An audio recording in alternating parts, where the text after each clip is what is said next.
So we take your questions from the study of Gita, the questions which are arising. First question, what happens to Gyani after death of the physical body? What happens is that the body just immerses in the elements, and that's it. Like in a state of sushupti or the deep sleep, the mind goes into the ocean of not knowing or ajnana, and the self is the one who is witnessing the state of sushupti. So it has no implication on the self, the seer. Similarly, the physical death, the body, which is product of the 5 basic elements, just merges into the 5 basic elements. That's why in the Hindu tradition burns the body, because this dissolution of the body will happen much quickly. So this wooden pyre is created and the body is kept in and burnt, and just in few hours the solid body turns into an ash. The water part of the body just evaporates. Air actually has already left the body. The Dhananjaya prana is the one which is working up till the decomposition is total. And all these activities are happening in the ether, in the akasha. So the gross body just merges into the subtle body, and after few days, what Hindus do is that they will collect whatever small little bones which are left and then take it to Ganga and will just immerse it over there. And so it's like whatever was left is given to the river, and the river is going to spread it out in its all terrain. So the Ganges, the delta of Ganges, actually, if I say, the underneath soil of Ganges is actually just filled with those millions of bodies which the part of there has been immersed by their loved ones in the Ganges, because the Hindus also believe that Ganges is the most sacred. Technically and scientifically speaking, it is the one river which has a bed where the earth's magnet is the strongest. And that's one of the reasons that the Ganga water, if you keep it in a bottle for years, it will not have any worms cropping up into it. It stays just like that. It's so strongly magnetized water. So the Ganga is also considered to be the purifying river, the most sacred. So where should the remains of that mortal body go? They say in the most sacred place. So that's a beautiful tradition where it's just a few grams of the body which is left. So the water is gone into the air, vaporized, and the fire consumes all the muscles and ligaments and whatever is there, and just few grams, maybe most, if I would say, then it might be 400 grams or 500 grams maybe at the most. Those parts which couldn't be turned into ash, so those are collected and it goes in. That will happen to a person who is not enlightened. That's going to happen to a person who is enlightened. So because the body's mechanics are going to be same, there isn't going to be any difference. You can't say that, oh, Gyani's body will suddenly exhume some fragrance out of it. These are all, mythological stories which the followers wish to create for their masters and gurus, and they say the body was oozing out fragrance and this and that. Well, that's not true. Yeah, in certain cases, if it's Gyani is also a yogi, then we have heard actually, I would say, that the body doesn't go through that rapid change. So it takes a little more longer time. And that's why in the yogis' case, sometimes they are not burnt, their bodies are just buried. Because why it is important to burn for a normal person is that this person has so much of attachment with the physical frame that there is a possibility that the individual soul doesn't understand that the body is gone. So the body is burnt. The body is burnt. But in case of a yogi or in the case of a Gyani, they say it doesn't matter. It's like just last month, one of my childhood friends, Swami, he died. So what they do is they make the body sit up in a sitting up position, not in a prone position, and then bathe him and dressed him up with a new set of clothes, and then put the tilak, garlanded him, and all the other sadhus were just doing kirtan and singing and dancing. They lift him up in a palanquin and take to the Ganges, and then tie a big rock with the body and just put it in the Ganges. For most of the sannyasis, that's the rule, that they'll get their, that's the tradition, and that's how they will dispose of the body. But in certain cases, they believe still in burnings because they think it's not good to put it in Ganges. So, like my sannyas guru, Pujya Maharaj Ji, his body was cremated in a funeral pyre that was lit up, and we were all sitting by, and we watched the whole thing, that where the body, that beautiful body, that white beard, his turban, his gati, his hands and face, and we can see all, and then those wooden logs are kept and the fire is given. And it's like a homa which is happening. A homa in which the body is the offering being given to the fire. And the fire just exhumes the whole body.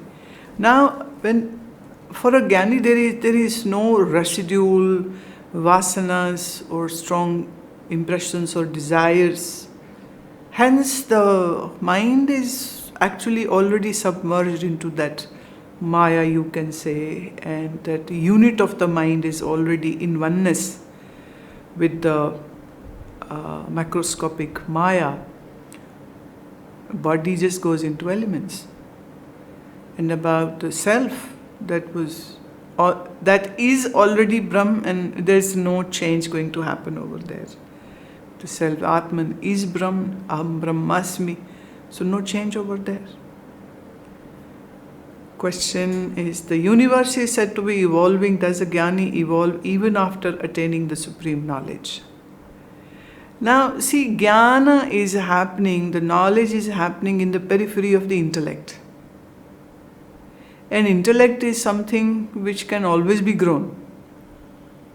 Let me give you an example. Say if Buddha comes in these days back again, and Mahavira comes back, or Guru Nanak comes back again. So they would find this world very weird, because all the electric gadgets and all the electronics and all the vehicles around them, in their times all these things were non-existent. So even they'll have to learn how to switch the light on, or how to use a mobile phone, or how to, adapt into this modern times. So the intellect is something which can always be groomed more, make it more better. For example, the intellect's purpose of understanding the Brahma Vidya was to realize what the self is. But pertaining to the external world, like if you put me in an aeroplane and make me sit in the cockpit and say that, okay, now you fly, because you are a Gyani, so now fly the plane. I cannot. Or you put me in a satellite and you ask me to run it and take it to the orbit of the moon. I cannot do it. So if I want to do that, then I'll have to learn. And one point more which I would say is that to evolve the intellect or not, that's a very personal choice of the Gyani. A Gyani might do, a Gyani might not do. Because Inside there is all light, there is no darkness left, so there is no reason to learn anything. But as long as the physical body is there, and especially if a Gyani is in a teaching mode, meaning is making other people understand and make them learn, so obviously the Gyani will have to ace up his or her art of speaking or knowing about what's happening in the science or what's happening in the like languages, and there's so much to learn, then there's no end to that. But for the self, there is no reason to learn anything.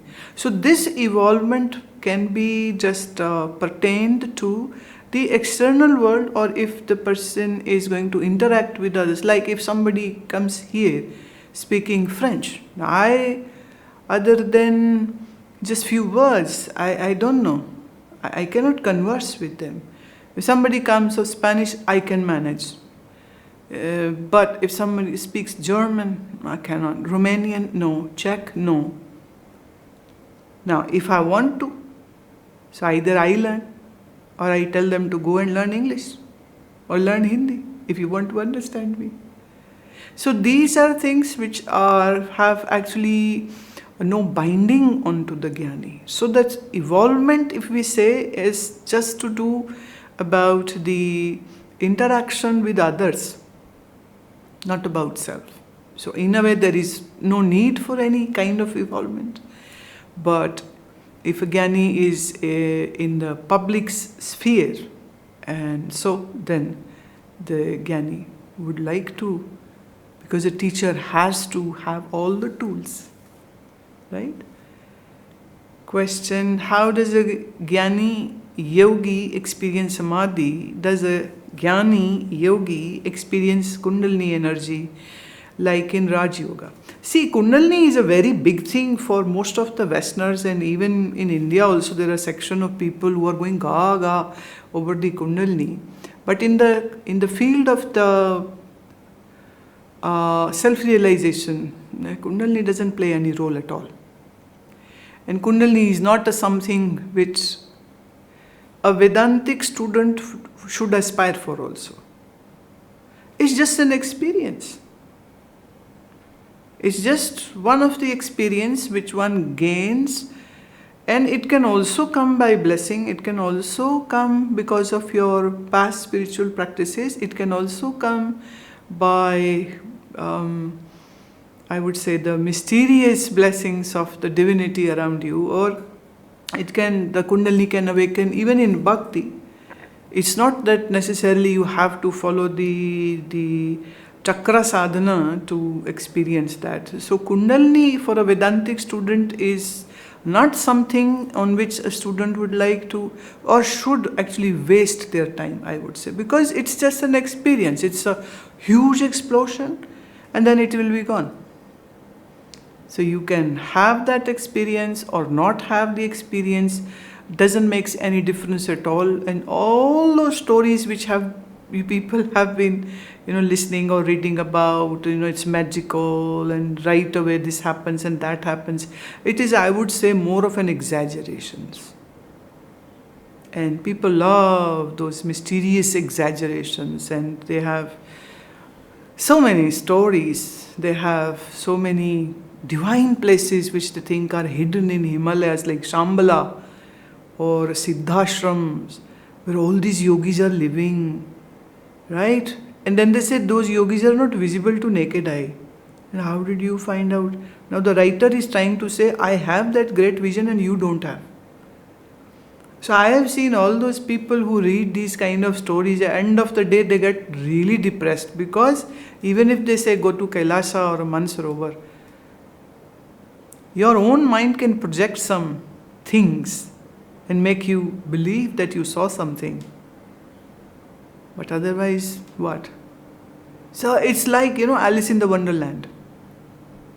And our mind is so powerful that if it can create a world in a dream, it can definitely create a Siddhashram, and Siddhas are there. And, I remember in my childhood, I had one of my friend who after getting up from her dhyana, she would write pages and pages, and like Brahmaji came, and then Vishnu also came, and they were all pouring flowers on my head, and they were worshipping our Guru, and 5-6 pages of all these things. And I would wonder, I don't see such stuff, and she's saying, oh my God, so what am I lacking? So I really went into very sad state that I'm not a good sadhak, because I don't see all this stuff she is, and we are both sitting together, knee to knee, together. But one day what happened, as I opened my eyes, it's sometimes very difficult to open your eyes after a deep meditation, and I'm trying to open my eye, and I just, I just looked like this, and she was winking towards me, looking as if I have opened eyes or not. Oh my God, that day I understood that, wow. She was kind of competing with me. That who opens the eyes first? That was silly, but that was her game. And the more, I explored this whole thing, this came out that, well, mind is very creative. And mind can be very imaginative. And surely there can be some great experiences when you are meditating. But for a Vedantic student, Kundalini or these special experiences are not to be sought after. Rather, they become very big obstacles. Because you will be so busy in that your mind world that when will you arise to this truth that this mind is not you? If this seen visible world is Maya, is mithya, then what you see in your closed eyes, isn't that mithya? Isn't that illusion? Now you don't want to see the physical world, but you are going gaga over that subtle world in your, dhyana, what you see. So it's another trap. So this is a warning which a yogi also will give to his or her students, that if you have some good or fantastic experience, don't be stuck with it. Experiences come to go, they won't stay. How does, what is love for a Gyani? Gyani doesn't see the love as something different from his or her being. Love is the very embodiment of the Gyani. When you say love, you need two people to have love. But in Gyani's perspective, there is non-duality. So there is nobody other than the self. Then who will love whom? Bodies are different, billions of bodies. Minds are different, billions of mind. But the self is one. So in that state of Atman, who will love whom? There is nobody else. Guru naiva shishya Chidananda Rupa Shivoham Shivoham. So when I see myself as Chidananda, that's what's making me a Gyani. Then there is nobody else. Whosoever I see, like different body or different mindset, is nothing but an illusion, because what I see is illusion. And what I am is a non-illusionary. It's a direct encounter of the self. So there's a one self. Like in your body, there are more than 7 trillions of the cells. And there might be equivalent germ cells. Now every germ cell also has a mind, also has a consciousness. So your body is like a colony where trillions of cells are, living cells are functioning, and there are germ cells which are very living. And actually, if you kill all these germ cells, the body will die. So is it you who is living through the body, or is it the body which is giving you space to live through? Now those germ cells and those molecules which are alive, but yet they have their own identity. But yet they are in one unison, because when you say I, so don't forget this, there are 7 billion cells and 7 billion germ cells. So you are this voice is a representative of the 14 billion cells. So which one is I? So now take this example to the total universe. So for a Gyani, this whole universe is like a one body. That's why Gyani's Jagrat, the waking state, is called the Vaishwanara. He is the one who is indulging into the whole universe, not through one body, but through those billions of bodies of all species and planets and Milky Ways and galaxies. This whole drama is the single body of the Gyani. So there aren't two. So who will love whom? So when you see love or say I am in love, your love is very limited to a body, to a name, to one limited existence of whatsoever, right? But for a Gyani, love is an infinitum expansive. And love is the another name of the self, you can say that. It's not a verb that you do, like people say, I love you or I want to love you. It's like you want to do something. And in name of love, like a body is hugging another body, a body is kissing another body, a body is having sex with another body, a body is holding hand of another, and they say, oh, this is love. But Gyani's love is not this one. This is a very physical expression of the love.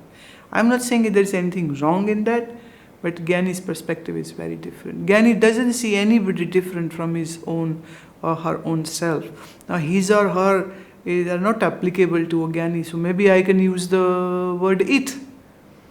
Now he will say it's for objects. But for a Gyani, this whole universe is just an object, including the body in which this whole drama is being seen. So love is a very different thing for a Gyani. It's not a verb, it's like a noun. Are you getting? It's not a verb, it's a noun. Or maybe you can see it like an adjective. Nothing more than that. Is it helpful for a seeker to have strong conviction that I am Brahm, even if it is just on intellectual plane? Yes, it is very, very good to have this conviction, because I always say this, that I am not body, yet with repeated experience of the body and exposure to the body, you are seeing this body as me, which is wrong, which is illusion. So a lie which has been repeated trillions and trillions of time has become your experience. This is now your truth. But I am Brahm is a truth, it's not a lie. So if lie is repeated so many times has become a truth for you, so if truth is repeated so many times, so truth is going to be, end of the day, become the truth. It is the truth. It is not that we will make you Brahm, or we will put some adhesive to join you with the Brahm, or we will put a knot which will join Brahm and you. It's not like that. You are Brahm. I am not that is an illusion, is a product of nescience, is product of your darkness. So it is good now. It is called in Vedanta ahangre upasana. Ahangre upasana. Upasana, where you are not worshipping any external Shiva or Vishnu or Guru or somebody, but what you are doing is you are worshipping your own true self.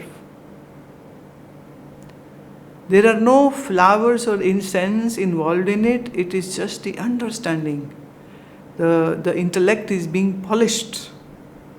The intellect is turned with viveka into pragya, so that the self reflects upon to the self. So more and more such meditation, not on somebody, but on self. That's called Ahangre Upasana. I am Brahm, I am Brahm, I am a Brahm. It might be odd because how can I be Brahm? Because it seems I am a body. Now this is something which has to be broken. Now that's a lie that you are a body, but this seems truth. And you are Brahm, but that isn't, digestible to you. How can I be? Now when your mind says, how can I be? This means there is huge doubt and a question mark over there.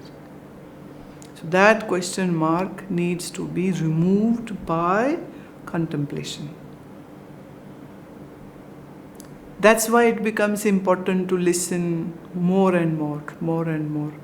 That's why sometime I'm talking about Atmabodh, sometime I'm talking about Vedanta Sar, sometime about the Gita, sometime about all these various Prakarana Granth.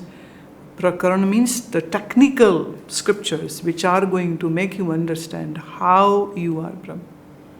So the more you listen, the more you contemplate, so more this stupidity that I am this body just goes away. This I which you seem to experience, this body I, this mind I, when this limited I, which is just an illusion, is kind of, we want to make it, go vanish. And what is remainder is the pure self, which is not a product of your thinking or non-thinking. It's always there. It's absolute truth. So it's very important.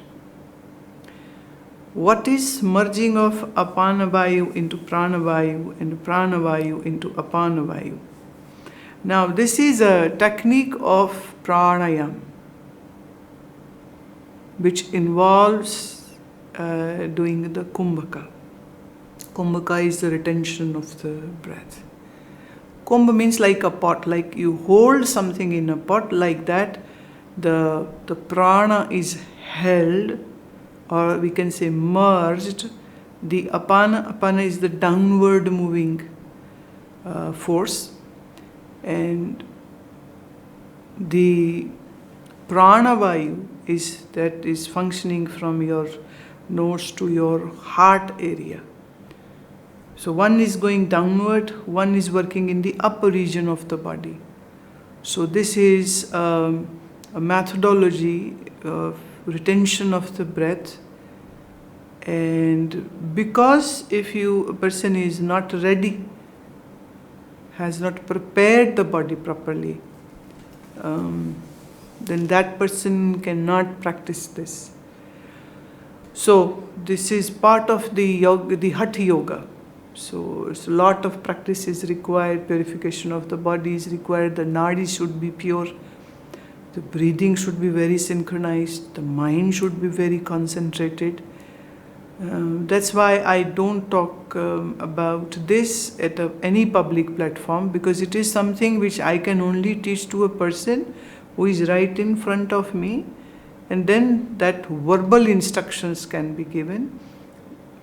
But it's not something which can be just, I can speak, what the method is, but what's the use if you are not prepared for it? And there can be some very serious ramifications of doing wrongly. So it should be done under guidance and supervision of the guru. It should not be done on your own. But then I can give another hint that there is a certain part of this kumbhaka which is practiced, but then there is a keval kumbhaka. Keval kumbhaka is that where it's a fruit of all the efforts which you do, and that is a natural suspension of the breath. And inside body it becomes antash kumbhak. If it's outside body, then it becomes the bahir kumbhak. And that kevali kumbhak is something which a yogi aspires for. But it takes years and years of practice where you come to this point. Initially you do it For a very small time you will be able to retain the breath, and but then a time comes when you are an adept, then this natural suspension of the breath occurs. So this is what Gita is talking about, and Sri Krishna is also not giving the detail how to do that. And when I spoke about it in my commentary, I have also not revealed it, because I cannot reveal these diamonds to those who don't even understand the value of it. So there is a system in which you need to prepare your body and your nadis. Nadi means the nerve, the flow of energies which are happening in the body. So there is a process, you follow that, and then finally you come to a point where the Guru will see that, okay, now you are ready to do that. So yam, niyam, asan, pranayam, and then comes the part of the kumbhaka, which is the advanced stage of the pranayam, and that's how it can be experienced by doing it, not by just listening to it. It isn't that easy. Another question is from Neeraj Gagneja, that Bhumya was a thief, his innate prakriti was rajoguni, tamoguni. He was transformed into one filled with Sattva-guna by Guru Nanak Dev. Masters have such wonderful yet inscrutable ways of guiding you out of your prakriti. What qualities one must have to receive such a grace from the Master? Neeraj, the only thing which is required is a total surrender, which is so hard, because our mind is very well trained into being a hypocrite, being a liar, being a self-professed great Sattva-guni person, being self-proclaimed devotee and self-certified the best person living on this earth. The ego is so bloated. It's so difficult to accept somebody is higher than me.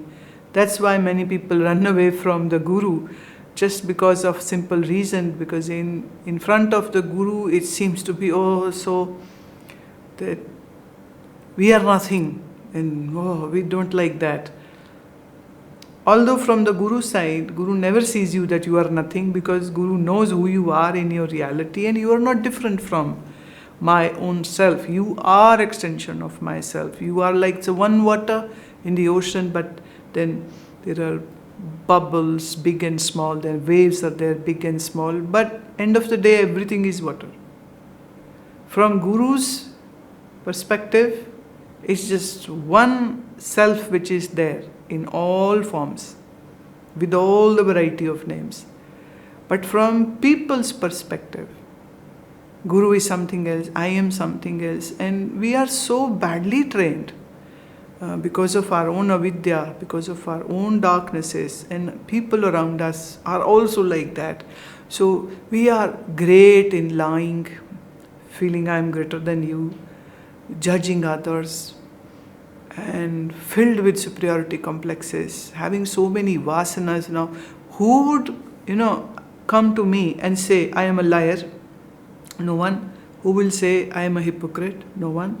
Who will say, I have been deceiving you also by pretending to be a great disciple of you, and yet I actually don't listen to you what you say, and I am not doing all what you are asking us to do.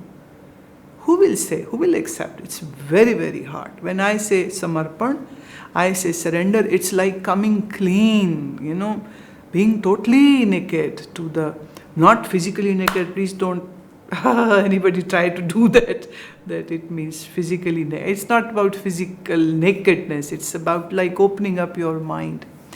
Now sometimes the mind is having so deep hidden impressions that you don't notice it, but you have those bad points. But a Guru can see that. And others might not see me, that's why we are always creating these walls around our characters. We are kind of camouflaging it. We are hiding behind so many layers. We don't want our real mind to come in open to everybody. So because we have been trained to deceive, we deceive ourselves, we deceive others. So it's very difficult to surrender, very difficult to surrender, because the ego plays such dirty games that you become victim of your own mind. So anybody who can be in a total surrender, like in the case of Bhumia, who met Sri Guru Nanak Dev Ji Maharaj, and in maybe few days, he just was hooked to the Guru, and he could dare to say this, that I am a thief, that's my livelihood. He never hid it. Never hid it. He just said it. And I also said it, I cannot leave theft. That's what I know. That's how I survive and maintain my family. So don't ever you tell me that you leave stealing. So what an innocent and what a sheer openness, sincerity, humbleness, truthfulness, and totally surrender to Guru's word. When Guru said that, okay, you can steal. Now which Guru will say that? But Guru said, okay, you can steal, but never steal from a house where you have eaten something. So in Hindi we say, namak harami nahi karna. If you have eaten salt of a household, you can never harm those people. And that's how the smart ploy of Guru Nanak worked and paid so well, that when he did this theft in king's palace, he could have totally forgotten the word which he gave to the Guru, that I will never steal from a house where I have eaten, and accidentally he ate something in that palace which was salty. And now he has all the gold and diamond and silver jewelry and packed up nicely. So there was these two options. Either he takes away everything and lives his life comfortably and then never ever have to steal, or he sticks to the word which he gave to the Guru. What did he choose? He chose the Guru. And he left all that loot right in the king's palace, walked out unnoticed. So that's the beauty of the person, Bhumia. This gentleman was from Assam, the northeast. And what a wonderful person. Bhumia is, I would say, a classic example of purity, innocence, surrender. And if somebody has that quality, only then you can receive this kind of grace, what Bhumia received from Sri Guru Nanak Dev Ji. Question is from Shubham, Uttarakhand. We keep on saying that whatever we get and experience is because of our past karma. Is there a point where we start from beginning when karmas are zero? Then why do we start this journey on our born in the first place? Please guide. Well, Shubham, if you see anything which is rectangular, like this box in my hand, it begins from here, the first line ends here, the top line begins from here, and so over here. But I will use my mala to explain you something else. Now see, this is a round mala, right? This is a round mala. Now can you tell me from where it starts and where it ends? Right? Because I am holding it, you might say that from this finger or that finger, but actually if I go more precise, then I can use another prop, and that is this. See? This is a round kada. So where does it start and where does it end? So the jiva and the maya is functioning in a circular mode. Not linear, but in a circle. The circle, there is no end, there is no beginning. And that's why in India we have the symbol of Shiva Lingam. Again, to make us understand there is no beginning and no end to the Brahm. Shiva Lingam is not Brahm, but Shiva Lingam is a symbol of Brahm. Circle, it's like a circle. There is no beginning, no end. It just goes on and on and on and on. Now, the point comes where you say, why are we in this circle? Why can't we come out of this circle? Well, there is a way. The way is of Atma Gyan. So if you have that, what happens is, in deep meditative state of samadhi, you burn your old samskaras, your impressions of past lives, and you don't do new karmas because the karta bhav tirohit ho gaya, meaning the doership is gone. So you are not then living like a one mind body unit, and you are not attached or obsessive about this body mind unit self as me. And this present life is the fruit of that prarabdha karma because of which this birth happened. And in some of the scriptures it is said that maybe a Gyani might have another 3 births to exhaust the leftover karmas. Maybe in one life it won't be, totally exhausted. So there might be another 3 lives might happen. But for a Gyani it doesn't matter. Whether 3 or 30 or 300 births might happen, because for a Gyani, even now, when one is in this physical frame of body, the understanding is, I am not this. So in myself, in my true self, I am never born, never died. So where did this life or another life or past life or future life question arises? Because somewhere you are still seeing this body as me, hence you are making that pre-birth, before the birth and then after the death what will happen. This just shows that although you are a student of Vedanta, but yet you haven't just cut through this tie of this body as me. That's why you are saying, I was born, I will be born, what will happen? But from the Brahmvidya aspect, you are never born, never die. So, there's no past, there's no future. And past and future is just a myth. Past which is gone isn't just in your memory. Future, what you say, is just a calculative projection of your mind. What is always is the present. And in present, mano buddhi ahankara chitta ninaham nacha shrotra jive nacha grana netre. I am not this. So, no birth, no death, no past, no future. Question is from Joemini Patel from Austin, Texas. In the beginning of chapter 2, you have explained the formation of this manifest world, 3 bodies that are formed from the process of panchikarana, gross, which is the physical, subtle, which constitutes senses, antakaran.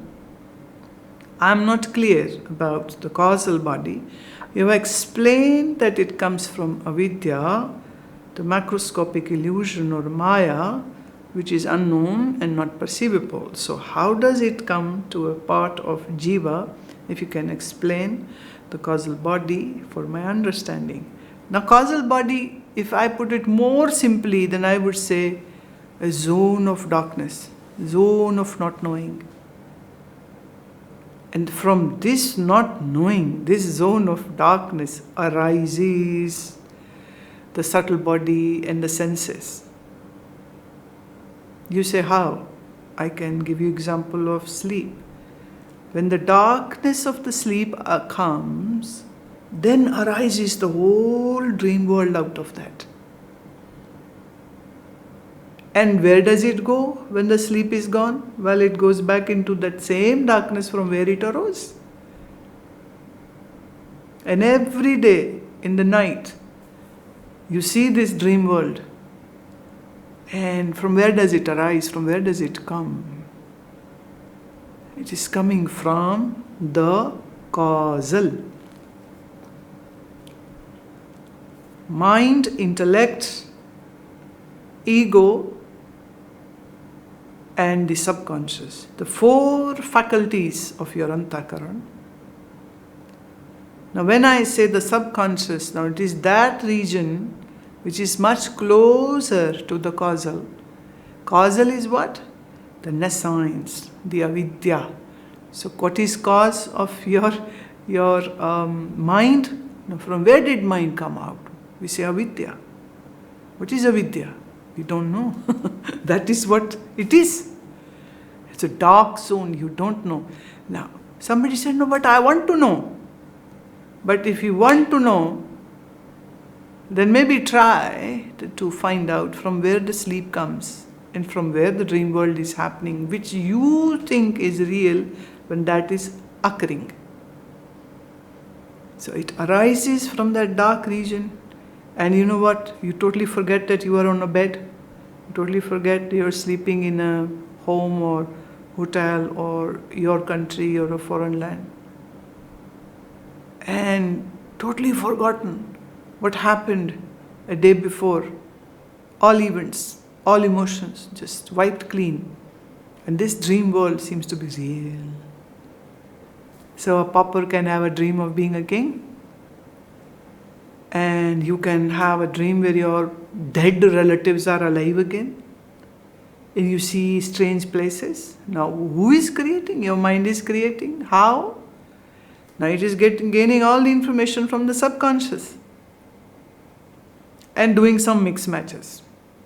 Giving you a space to fulfill your desires which you couldn't do in the waking state. So all the dream world came out from the subconscious, about which your conscious mind has no clue what you have it in your subconscious. So it's a dark zone. Let me say, you have never seen your back. I have never seen a back, my own back. But I know it is there. It is there. Because the front torso part is there, so obviously the back is also there. Because we have seen backs of other people. So we say, I also have I haven't seen. Have you seen the back of your head? No. And have you seen your real face? Zen masters used to say, go and find your real face. This face, what you see in the mirror shows you the reflected version. So the left is right and the right is left.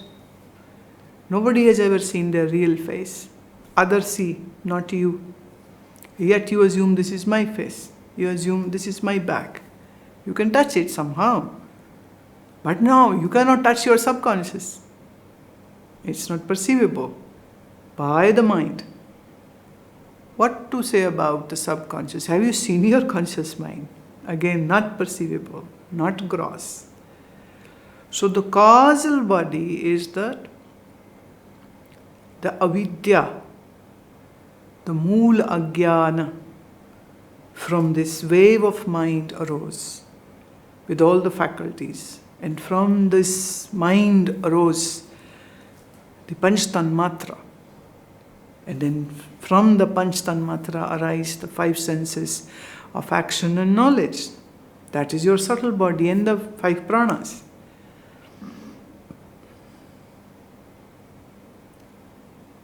So, Mundakopanishad talks about the three states, the Jagrat, Swapna, Sushupti, waking, dream and the deep sleep state. And that's basically to make us understand that how magically every night you create this dream world. And in deep sleep it just goes away. And on waking you totally forget what you saw.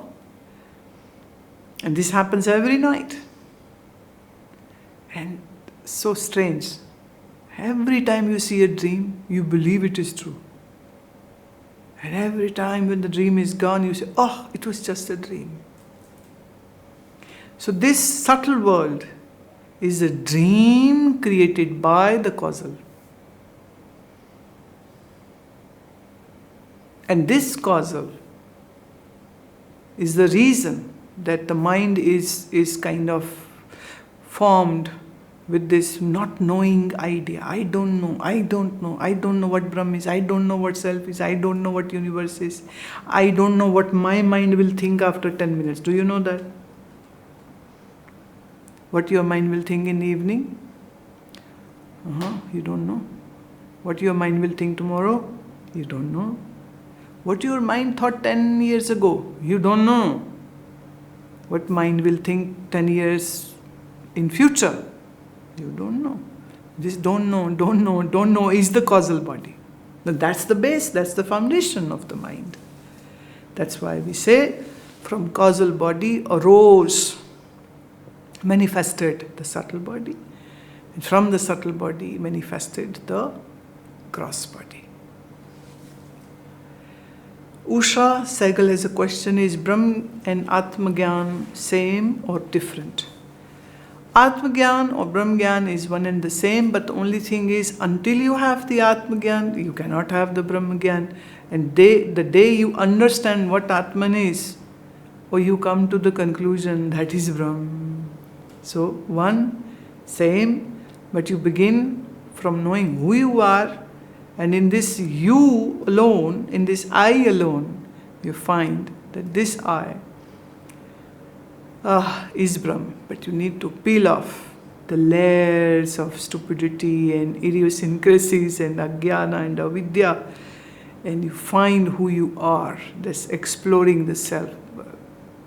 People are so busy exploring internet and Facebook and websites and markets and online shoppings. Who has time to look for who I am? And when we begin to do that, we understand what the self is, the Atman. And this very Atman is Brahm, is the conclusion. So it's one and the same. Bipula has a question. You mentioned Uddhava in a Bhagavad Gita. Could you please say something about him and the way he attained self-realization? Uddhava was a friend of Sri Krishna. They met only then when Krishna came to Mathura, to his uncle's kingdom, or where his grandparents were and where his parents were imprisoned. And Uddhava became very close, bosom friend of Sri Krishna. So much so that in Srimad Bhagavad and Mahabharata we have these instances, the stories where Krishna is talking his heartfelt emotions with Uddhava. Like when he was missing the Gopi and Yashoda and Nand Baba and Vrindavan. So he talks his heart out to Uddhava. And when the time came, then Uddhava raised this question to Sri Krishna about what is Brahm and what is Atma and what is self. And Krishna, who is a friend as such, became the teacher, became the guru of Uddhava. And then gave him the teachings. And because he was such a pure soul, he was such a pure-minded person, so filled with love, so filled with purity, that this one small conversation which happened in between Sri Krishna and Uddhava was enough. Bingo, he was enlightened.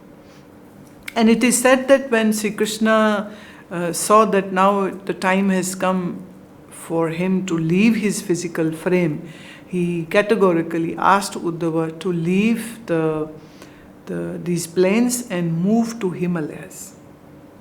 And he said, now you go and stay there and meditate and enjoy your life over there. Enjoying the meditation and the solitude and the aloneness over there. Now don't stay here, because that was the time when the whole yuga was going to change and a lot of chaos is going to happen. And he wanted his dear friend to be away from the chaos and the painful change which was going to occur, because a huge fight commenced and people were killing one another, including Sri Krishna's own clan. They fought with one another. The Yadavas fought with one another, killed one another. Because when the Dwapar Yuga changes into Kali Yuga, it's a huge commotion which is going to happen. So, and it is very strange that Sri Krishna never said these things to others, and it's only for Uddhava. And he said, now you just leave. And much before Sri Krishna left his mortal body, Uddhava just left everybody and moved to Himalayas, to the upper reaches, and he just stayed there.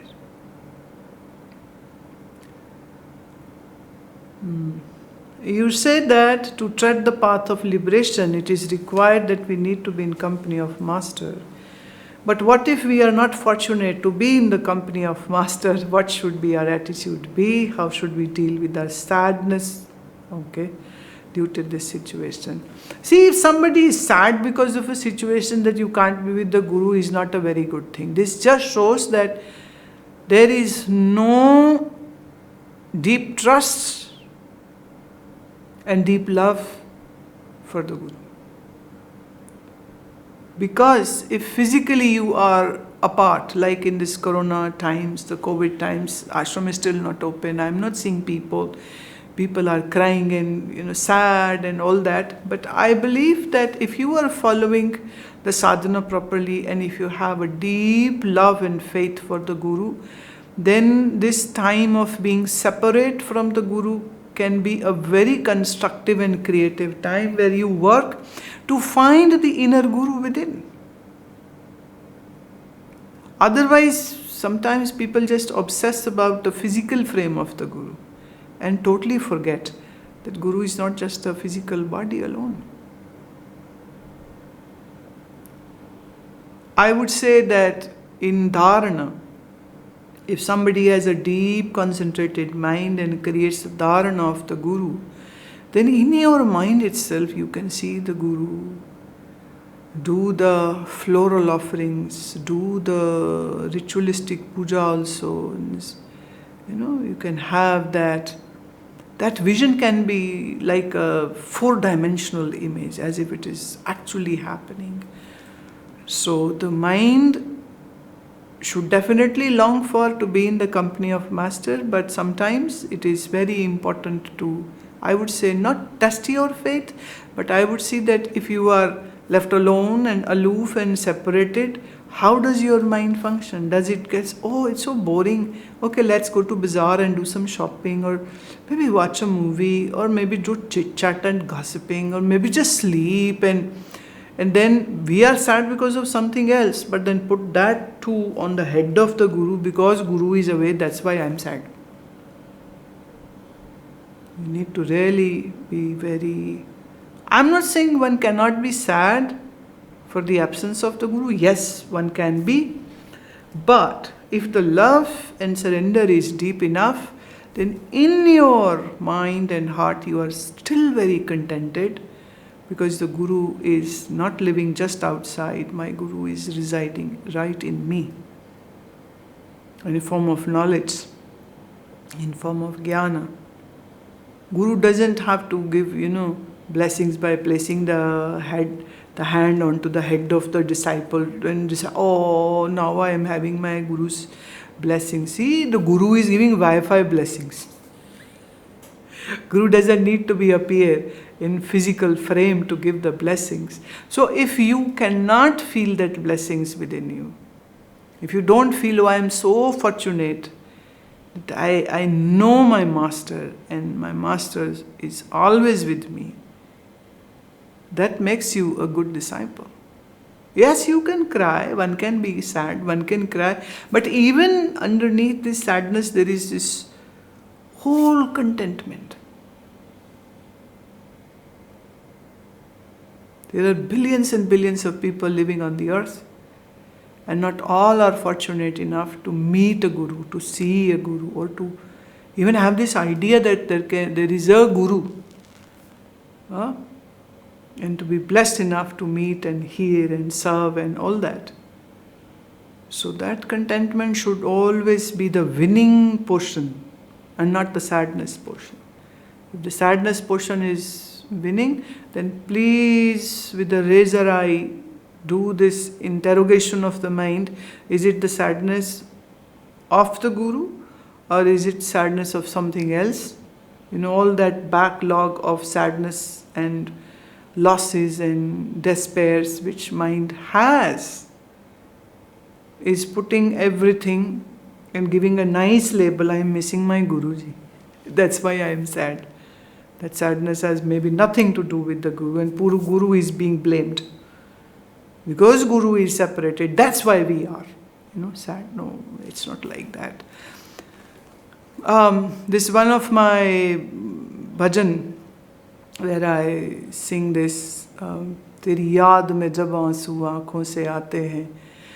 In your remembrance when my tears flow, ek dard uthe meetha. There is a sweet pain which arises, aur hum muskate hain, but I am smiling. The heart is feeling the ache, but the lips are smiling. The tears are flowing, but yet mind is so cool and contented. So it's little, tricky to understand that is it really, really love which is making you sad, or the absence of Guru which is making you sad, or is some worldly reasons because of which you are sad. And even if you are missing the Guru and you are sad because of the physical separateness, what is underlying that? Please look at that area also. Bring some light onto that part of your mind also. Initially when I was very young, and somehow I am a Guruji, age 16, and I'm already a Guruji. And I would meet these ladies and men who would just, do the pranam, bow and then cry. And my heart would melt onto them. But one day, something got disclosed. What was that? I am kind of cajoling her and making her go calm and why, don't cry. And then she blurted out, my husband had a fight with me, and I have been serving him for so many years, and he fights with me and insults me. I said, oh my God, I thought she's crying for me, and here she's crying for her husband. She's so angry on the husband that she couldn't contain her tears in front of me. So now I don't readily trust the tears of people. You don't know what reason is there. Why the person is crying, why the person is sad. So the mind can be very, very tricky. So you have to be very cautious about that. Why mind is sad?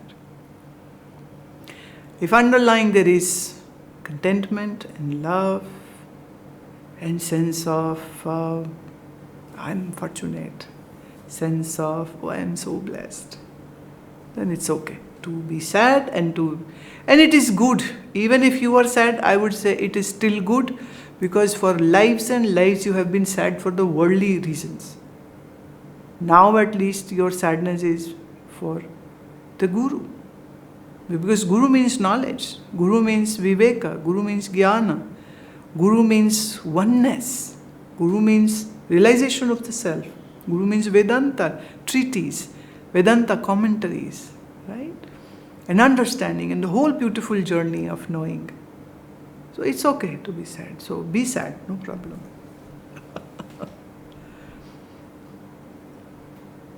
Chirag Pandya has a question, Shloka 16, chapter 2.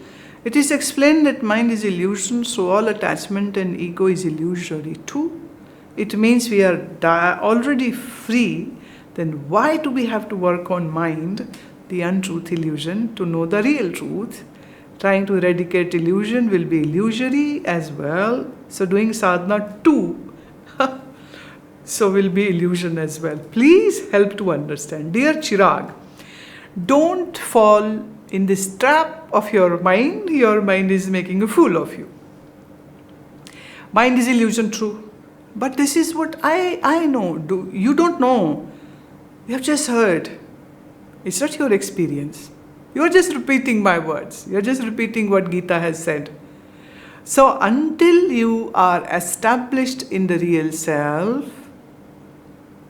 for you can say that Guru is saying, Gita is saying that everything is illusion, but that's still not truth for me. So hearing about something doesn't make you the owner of that thing. I can show you picture of the Konark Surya temple in Puri. But can you say I have seen it? Okay, I can show you a video of that. Can you say I have actually been there? Until you go actually there, you cannot say that I have seen the Konark Surya temple. Similarly, just hearing about that this world is illusion and Atman is truth doesn't make you achiever of that truth. It's what you have heard. And your mind is so filled with this darkness, this agyana. Because of the Rajoguna and Tamoguna, it is making you go so hunky-dory for the worldly stuff. That's why we need to tame the mind. We need to make it sattva-guni. We need to make it pure and clear. And so practicing ahimsa, non-violence, practicing asteya, never claiming false, and practicing swadhyaya, contemplating and reading, practicing achaurya, not doing any theft, not doing any bad conduct through body and mind.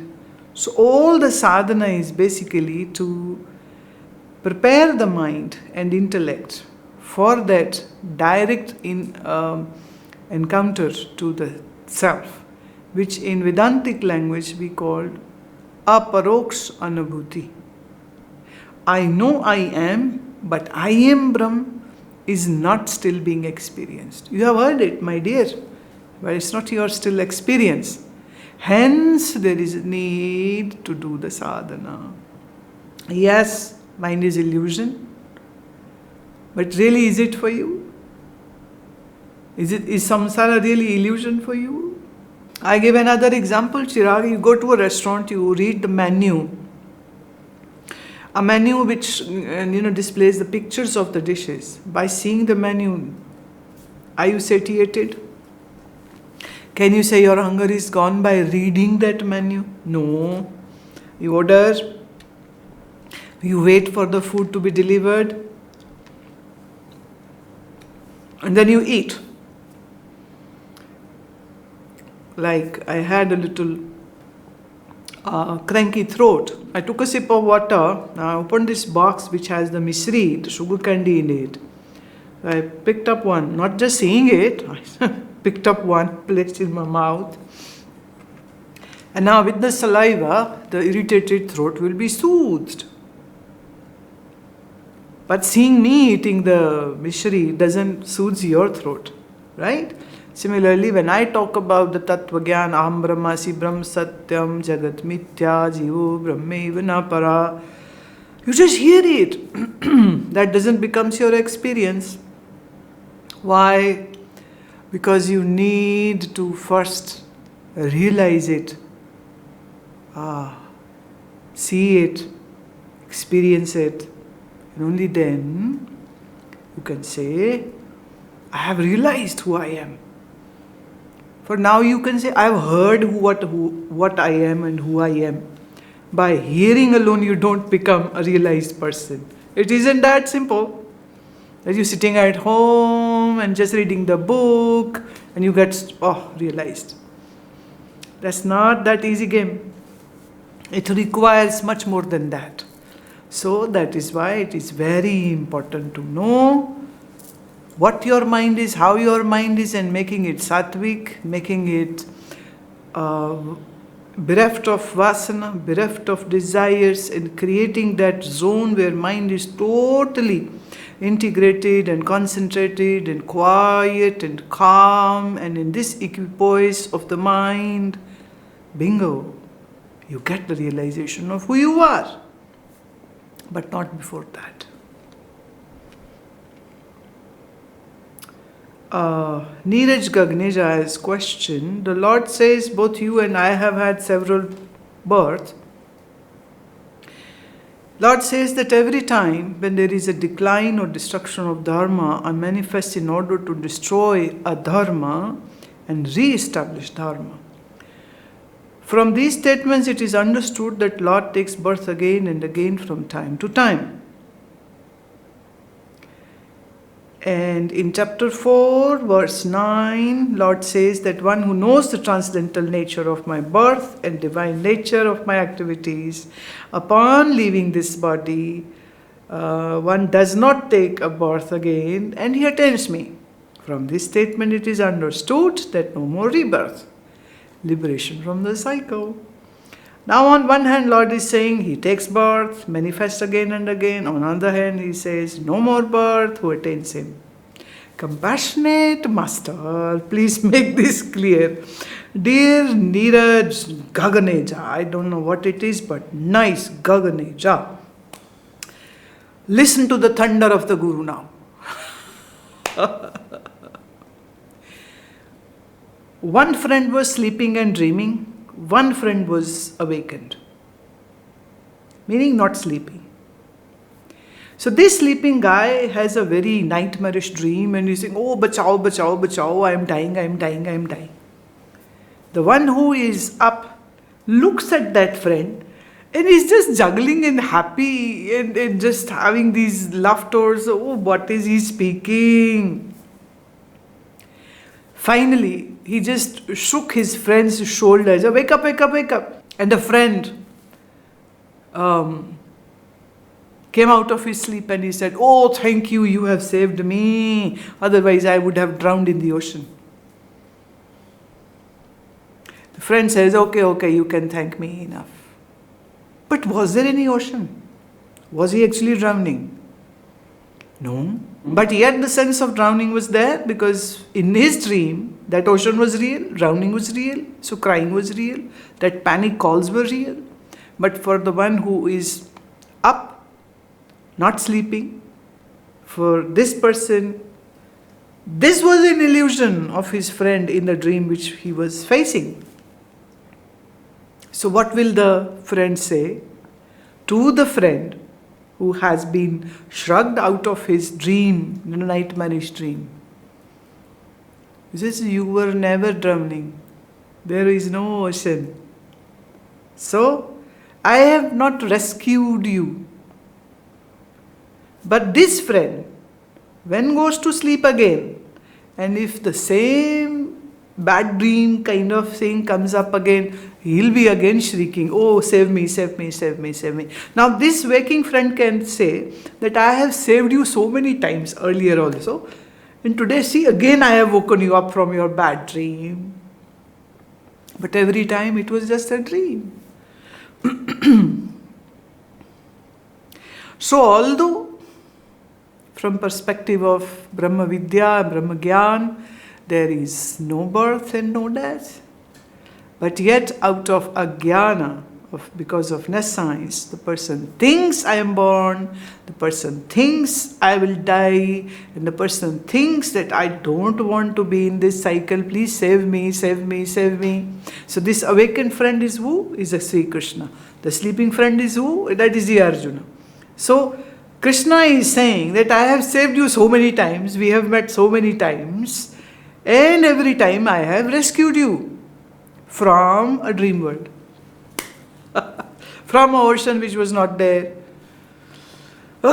from those snakes which were not there, but yet it was there. So, on one way, when Lord says that I know you were born so many times and I too had those births, that just is an implication that Sri Krishna is a witness to all those dream sequences of the births which happened and always knew that it is just a dream sequence, and Arjuna every time forgot.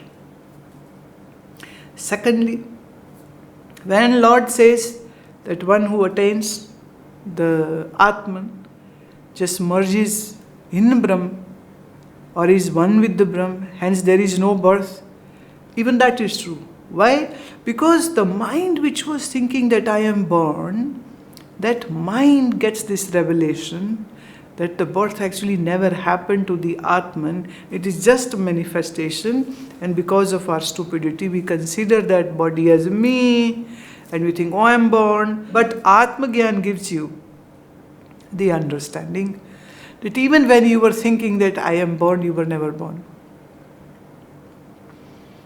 And even when body will die, you will not die. न किछ जन्मे न किछ मरे, अपने चलत आप ही करे. So it all depends upon on what level the disciple is. So Krishna is talking as per the understanding and level of that person. When Arjuna says that I have been born and I don't want to be born, or why the births happen, so Krishna is explaining the whole sequence, why it all happens. But when Arjuna is at that point where he knows that I am the Atman, and this body, mind and the visible world is just a dream, then Krishna has to say that now you are the Brahm, and there is hence no birth and no death. So I am born is a statement of Ajnana. I am Mukta is the remedy for this disease that I am born and stuck in the cycle of life and death. Like if a thorn pricks in your foot and you are in a jungle, what will you do? A wise person will look for another thorn, and with that thorn will pluck that dug up thorn from the foot. So I am born and I will die and I will have to pay for my karmas is a thorn of avidya. And then Sri Krishna uses another thorn, that you are Mukta, Nitya, Shuddha, Buddha, always liberated truth, always conscious being, you are the absolute truth. And with this thorn of I am being born and I fear of death and what will happen to me is taken out. That's it. So there isn't any confusion. It is just that when as per the stature of the disciple's mind, so would be the statement of the teacher.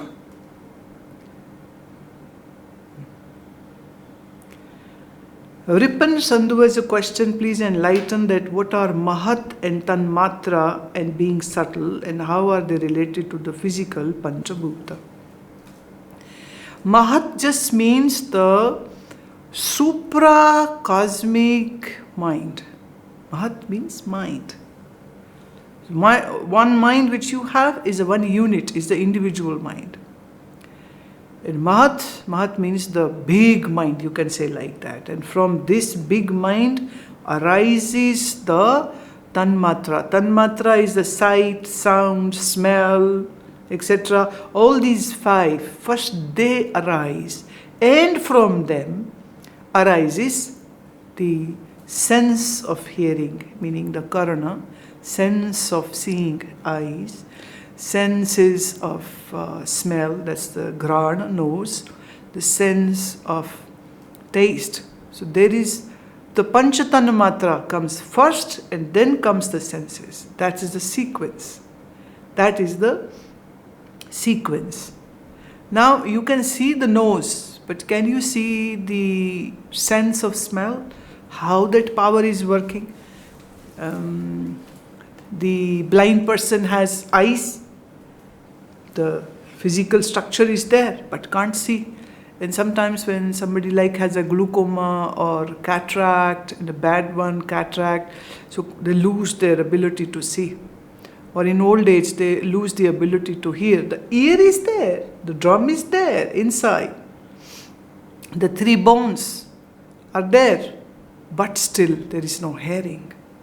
So that hearing, sense of hearing, Karana Indriya means that which is inside, but that power will make your ears hear, eyes see, nose smell, ability to taste, ability to touch.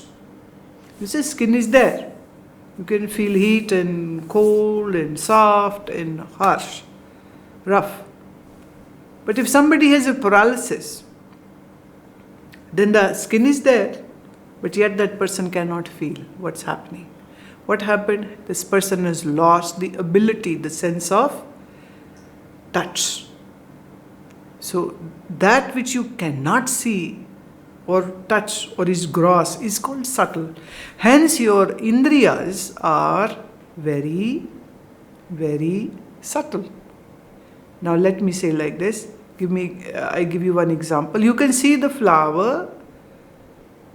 You say that I can see a flower, but actually even the color of the flower is not directly seen by the eyes. It's like eyes like a camera. So the image which is outside gets reflected onto the lens of the eye. Through the optic nerve in the back of the head is the area in the brain where that image is created. So actually what you are seeing is that image, not the external flower.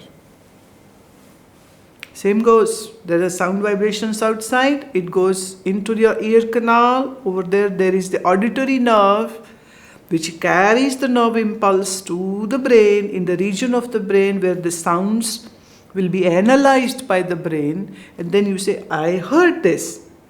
That's why the confusion. And person says, I never said this. And you say, no, I heard this. I know you said it. And the person says, no, I didn't say this. I didn't mean this. I never said this. I just said this. All the fights are because of either wrong hearing or wrong interpretation of your hearing. But the hearing is very subtle. The system of hearing is very subtle. And how that sound wave travels from the source to your ear and from ear to the brain is again very subtle. So did you actually hear the sound? Or did you hear what you heard inside the brain? That's why the Gyani says, is the world existing outside your brain, or is it that the world is just existing in your brain? Are you seeing some external world, or is your brain just projecting this world outside? The physicist today is coming to this conclusion, which our scriptures, our shastras have always been talking about, that there is nothing actually outside. Whatever is there is right in your brain. So you are not seeing what's there. And what you see outside is also the projection of your brain, what you see. So there is actually nothing outside. And Bauddha Dharma says there is nothing outside, it's just shunyata, emptiness, and whatever is being perceived is actually a creation which was happening in a moment to moment, and it was dying moment to moment. So there is sheer emptiness outside. And deep down in your brain, if you see the neurons, and if we can dissect those neurons under a microscope, what will you find? Again, nothing.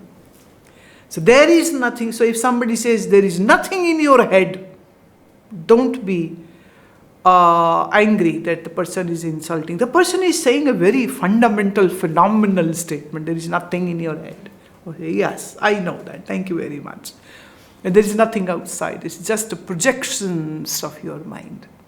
And these projections are very subtle. Very subtle.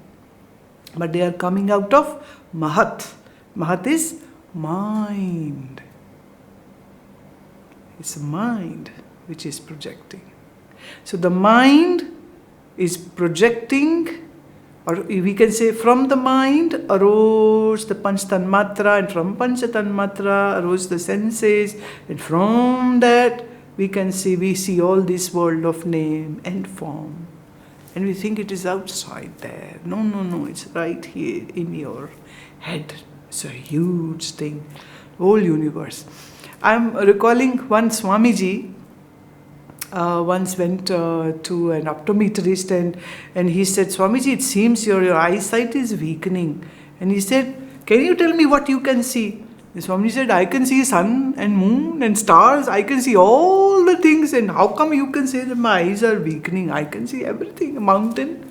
I can see you and your clinic and everything and all the staff. And so he said, no, your eyes are weakening. Now we need to, give you the glasses.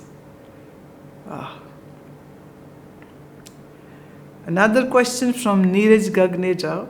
Samskaras, the deep impressions in the unconscious mind, lead to vasanas. From vasanas, desires emerges which lead to sankalpa and finally actions. And on the contrary, a Gyani has no vasana, there's no desire for fruit of actions. What is the status of samskaras in a Gyani? Please explain. We can say that although everybody knows sky is not blue, but yet it looks blue.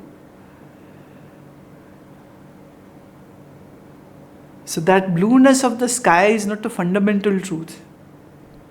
It's just another illusion which has been created because there is sun in our stratosphere, but this whole cosmos is filled with the darkness. So this darkness and the light creates this illusion of sky being blue. Sky is neither blue and sky is neither dark, but at times its sky is dark and black, and at times the sky is blue, at times sky is filled with grey clouds. Now what is this whole drama? It's the drama of the light and the darkness in our eyes. Similarly, for a Gyani, the samskaras lose its potency. We have a very beautiful example. A lot of Vedantic scriptures give this example that if you roast a black gram and then sow it in the soil, it will not germinate. If you sow a kala chana, the black gram, into the soil without roasting, it will germinate. So it is said for a Gyani, the samskaras are like roasted now. They lose their potency. Potency to give the vasanas, and the vasanas into sankalpa, and sankalpa into drives to, oh I need this, oh I want this. It's all gone. Samskaras are there. Well, you can enjoy eating that roasted black gram, the chana, and have a good hemoglobin. I always say this, eat a piece of jaggery in a small bowl of roasted black gram. That's my personal experience with hundreds of people. Their HB rises from 6, 7 to all the way to 12, 13, 14. Simple. You don't need any artificial, synthetic iron capsules to do that. The black gram, see, in the Vedanta comes in the Ayurveda size. So the black gram and the jaggery can work on increasing your hemoglobin levels. But if you sow this roasted one, it will not germinate. For a Gyani, the samskaras are like roasted black gram. Loses its potency. But good to use. So Gyani uses his good samskaras in living the life which is going on because of the prarabdha karmas are active until the death occurs to that physical body. But otherwise it loses. I'll give another example. The snake, a poisonous snake, were dangerous. But if you take out the poison out of the snake, the satchel which holds the poison in the snake's body, if that is removed, then you must have seen, the snake guy, he holds the snake as a garland in his neck and he's moving about in the market and getting money out of it. So that snake which was poisonous has become a source of livelihood to this person. Sapera. Oh, wonderful. So the Gyani uses the samskaras like that because the poor samskaras now have no more power to have any impact on Gyani's life. And Gyani has this pragya and the viveka buddhi to make a difference in between bad and good samskaras, and will use the good samskaras and will easily discard the bad samskaras. The memory of good and bad doesn't just get deleted from the mind of the Gyani, it's all there. But now will have no impact. There are pebbles on the road these days in ashram, and there are gooseberry, the amala is also on the road. Now for Gyani everything is equal. Doesn't mean that Gyani will eat the pebbles. No, Gyani will still pick up the amla to eat and not the pebbles. So Gyani knows what's right, what's wrong, what's good, what's bad, what's Shubha, Ashubha, Papa, Punya. So the Gyani uses this knowledge and uses the samskaras very nicely to conduct his life or her life. So there is no issue at all. Chandrakant Patel from Auckland, New Zealand has a question. This mind, body, buddhi is yours. You run these and I will do whatever your direction is. I will accept whatever fruits my action you give.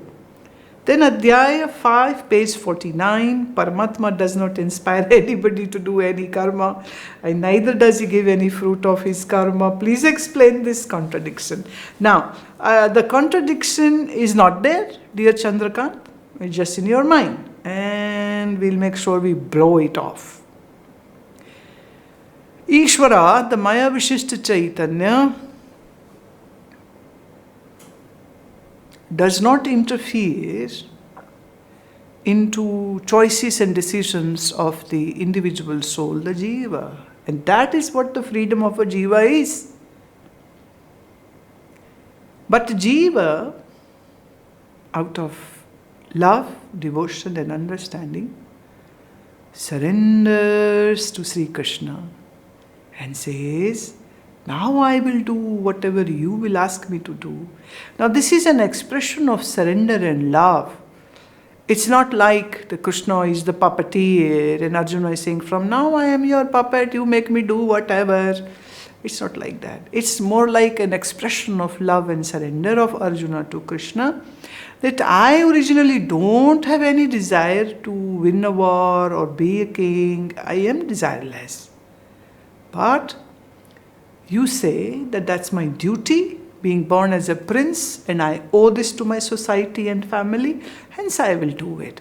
But now whether I win or lose doesn't make any difference to me, because end of the day, kshetra chapi mam vidhi sarvkshetreshu bharata. All this world is the kshetra, and I am the one who is witnessing that. And this whole world is my own dream. So and even in Duryodhana, it is the same Atman. And it is the same Atman which is in me. It's the same Atman which is there in you.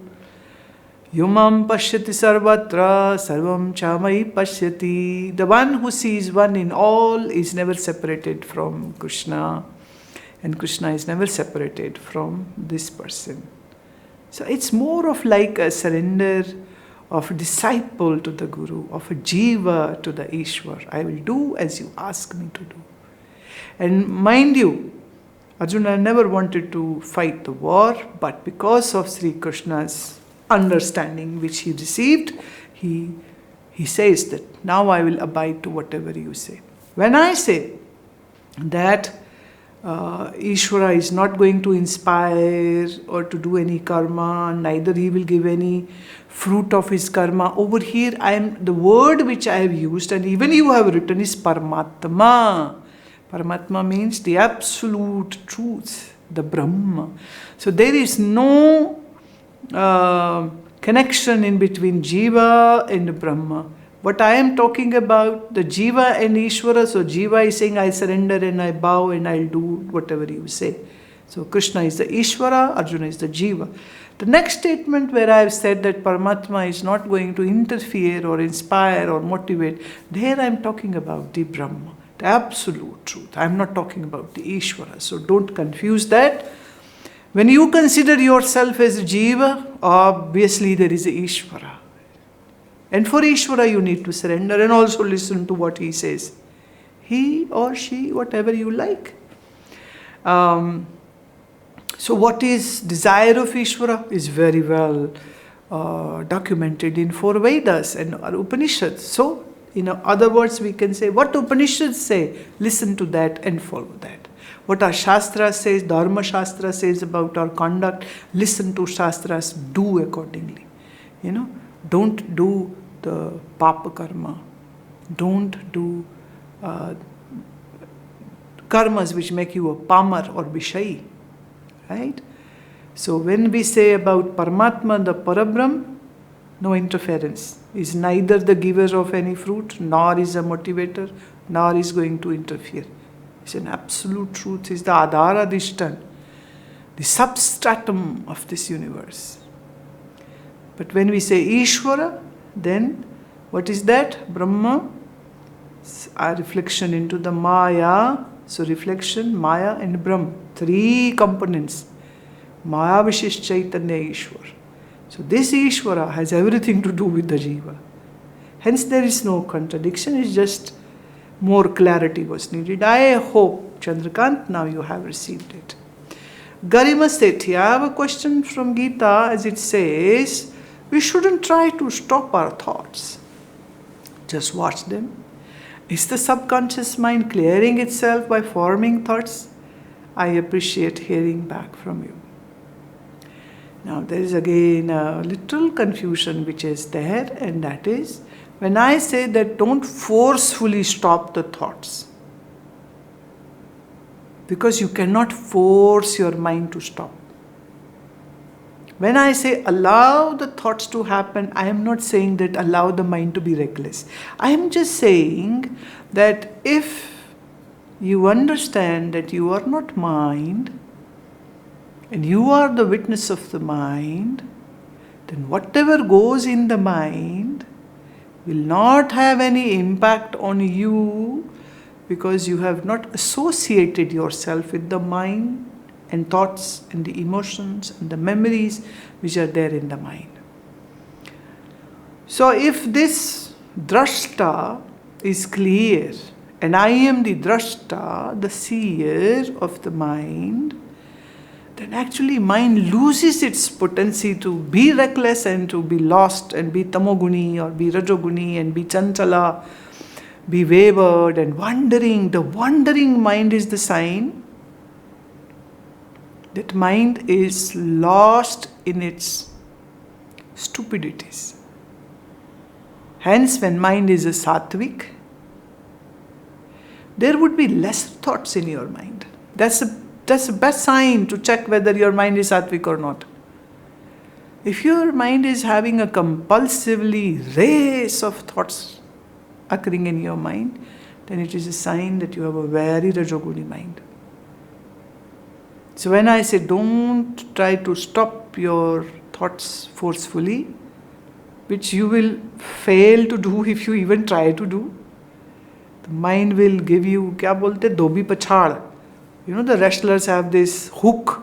They just lift the body and throw the person on the back. Dobi pachhad. In Hindi we say that. So your mind will give you a dobi pachhad. What you do is you just allow the mind to be settled by using the pragya and viveka buddhi. What to do, what not to do, what's right, what's not right, what's dharma, what's adharma. And where your mind gets lost in anger, greed, jealousy. So you use your knowledge to calm your mind, address what is bad in the mind, and then not be associated with it. That's the way where slowly the mind will become calm. Will lose the wish and will to think and run. And that will be a natural state of mind, but not forcefully induced state of mind. If you do it forcefully, how long will you hold your mind? Here and there the mind will jump out and say, oh no, no more. It's like a child, a reckless crying child who is stubborn. Or you cannot make that child, be calm. And there is one way only. If child is going ga ga ga and just crying and making noises, just ignore the child. We'll make a ruckus for some time and then we'll lose. That is not having any impact. So why waste your energy? Children are very smart. So once they understand this, they'll come down, obviously. So the very wise mothers wouldn't just run after the child every time the child sobs and cries. Oh, no problem. Cry, cry, cry. Cry for some time. Mother is not cruel. Mother is very wise. Because she knows how long will the child cry. will calm down. So it's okay. These days, the mother and father, they are so obsessive of their children. They won't let their child cry and they will just give them everything. So I'm seeing a 10-year-old boy and girl holding a smartphone and busy in the phone and lost in the phone and losing the grip of the real world. And then I was just talking to a mother of a 12-year-old boy, and she said that I found my boy watching a pornographic site, 12 years old, watching porn. So she was aghast what to do. And the child won't listen. Teenage is coming. And even before the 13 has happened, the porn has happened. So I said, but wasn't it little foolish on your part to give a smartphone to your child? But because of the COVID, studies are happening online. So children are being provided by parents a phone. And then when children are not guided properly, they move on to those sites where they shouldn't be. And parents should see that when your child is ready, please have some talk about the so-called adult stuff in a very regimented and nice way, so that the child doesn't get into porn sites to gain the information. So parents really have to be wise enough to, sitting down with them, not hiding this fact of life, but now don't begin to talk to a 6, 7, 8-year-old child about all this stuff, the adult stuff. But if your child is, because of circumstances getting attracted to this stuff, then don't panic. Sit with them and let them know that it isn't their time for this. And when the right time comes, they will be very encouraged and motivated to get married or to be in a relationship.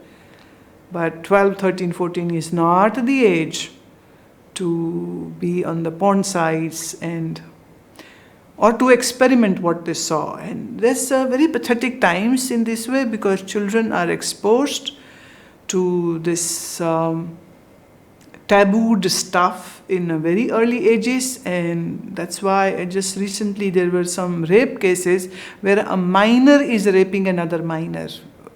Now that is, I would say, a lack of education and lack of guidance on the part of the child, and responsibility comes stark on the parents. Well, why would teachers take the responsibility? The parents have to be wise enough and to guide them what to do, what not to do, and not hiding it. Because if you hide, they will get the ways and means to know what the hell, goes on in a closed room. They get intrigued about, why parents are behaving in certain way, and they want to know more, very curious. So it's duty of parents that in right time,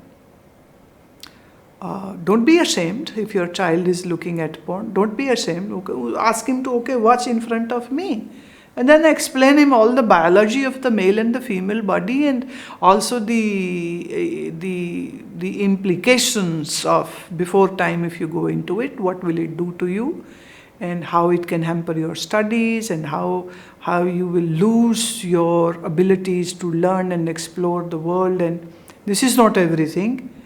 So a very mature conversation should happen. So same thing applies to your mind. Your mind is like that silly child who wants to do the bad stuff. I wouldn't say bad, I would say that which is not recognized or legal. So what we do, we don't fight with the mind, but we make the mind understand this. I give you one small example. One time there was a 15-year-old girl in sheer depression because she had no boyfriend and her all friends in school had a boyfriend. So I had a talk with her, and end of the talk, it was that, this will be a great distraction. You will lose your ability to concentrate on your studies, and your sports will be hampered.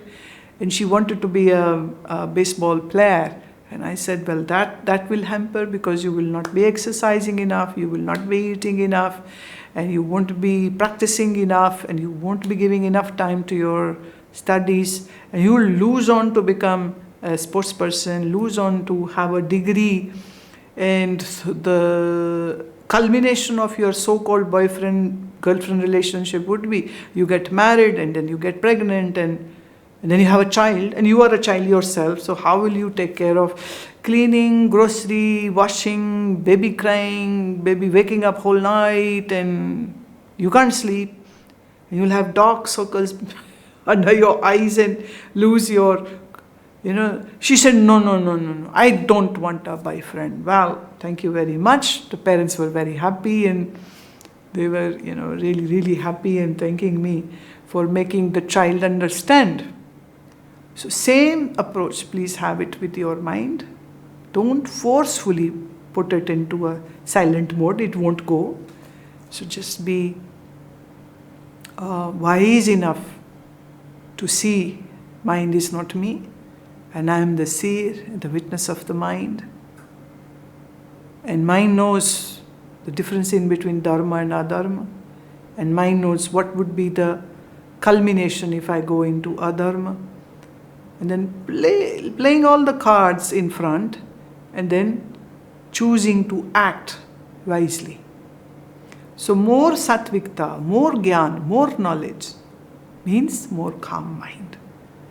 And without any effort, mind is calm and quiet.